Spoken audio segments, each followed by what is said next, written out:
জুলাই গণ অভ্যুত্থানের পর দেশ ত্যাগ করেছেন নগরের মেয়র ও কাউন্সিলররা। জনপ্রতিনিধিদের স্থলে দায়িত্ব দেওয়া হয়েছে আমলাদের। নিয়ম না মেনে নগর ভবনে কর্মকর্তা ও কর্মচারীদের বদলি আর পদোন্নতি যেন থামছেই না। আবার রাজনৈতিক দলের নেতাকর্মীরাও নগর ভবনে কর্মকর্তাদের রুমে রুমে এসে এখনও বিশৃঙ্খলা করছেন। এসবের মধ্যে রাজধানীর ঢাকা দক্ষিণ সিটি কর্পোরেশন ডিএসসিসি রাজস্ব আদায় তলানিতে। তাই রাজস্ব আদায় বাড়াতে আসন্ন ঈদুল ফিতরের পরে নগরীতে লিফলেট বিতরণ আর বকেয়া আদায় করতে জোরদার অভিযান পরিচালনার উদ্যোগ নিয়েছে ডিএসসিসি। এবার বকেয়া আদায় করতে ক্রকি পরোয়ানা জারি করে বাসা বা স্থাপনার আসবাবপত্র জব্দ করে নিলামে বিক্রয়ের মাধ্যমে বকেয়া পৌর কর, কর্পোরেশনের মালিকানাধীন দোকানের ভাড়া ও ট্রেড লাইসেন্স ফি সমন্বয় করা হবে। ডিএসসিসির রাজস্ব আয়ের খাতওয়ারি দাবি ও আদায়ের বিবরণী থেকে সূত্রে জানা যায়, 2023-24 অর্থ বছরে রাজস্ব আদায়ের লক্ষ্যমাত্রা ছিল 1,372 কোটি টাকা, আদায় করেছে 546 কোটি টাকা।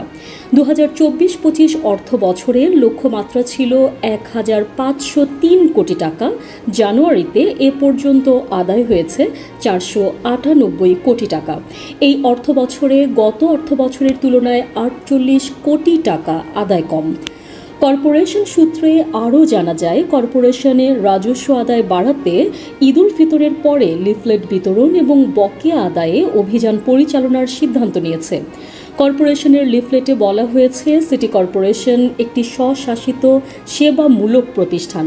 এ প্রতিষ্ঠান নগরবাসী কর্তৃক প্রদেয় পৌর কর, দোকান ভাড়া, ট্রেড লাইসেন্স এবং অন্যান্য ফিয়ের মাধ্যমে কর্মকর্তা কর্মচারীদের বেতন ভাতা এবং বিভিন্ন সেবা ও উন্নয়নমূলক কাজ করে থাকে।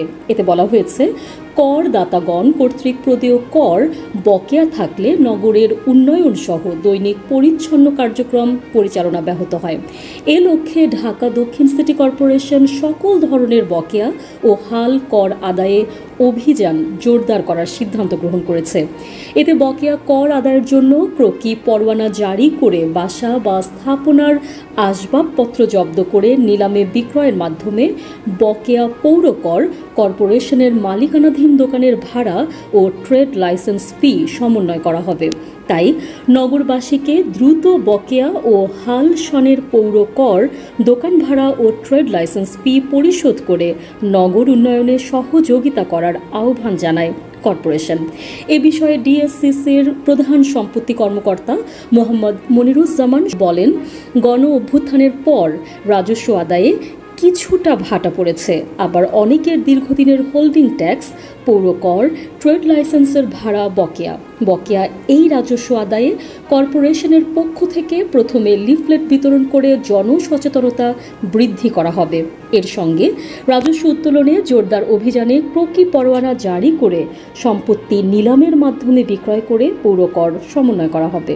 নিউজ ডেস্ক, সংযুক্ত।